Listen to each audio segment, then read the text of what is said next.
Форумот на младиот Битола во текот на оваа година го реализира проектот Фудбалска академија.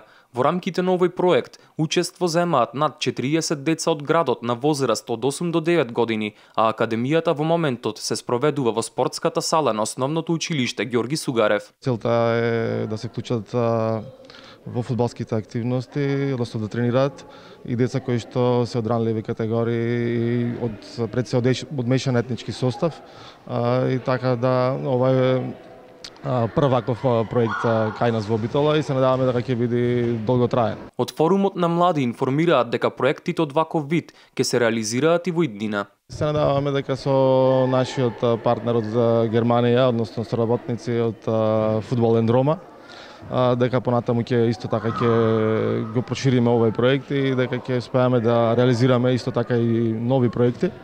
А истовремено би напоменал дека покрај овие проекти ќе следуваат и наредни во иднина со слична тематика. Проектот Фудбалска академија започна пролетва, а планирано е да трае една година. Интересот е преголем. Ние мислевме дека има селекција, буквално сите деца кои што беа заинтересирани се пријавија и сите сакаат да учествуваат, како што можете да видите и вашата камера да забележи, така да сме презадоволни. Фудбалската академија, која е прва од ваков вид во градот, има за цел да ја поттикне социјализацијата помеѓу децата од различни етникуми, кои своето образование го стекнуваат во основното училиште Ѓорги Сугарев.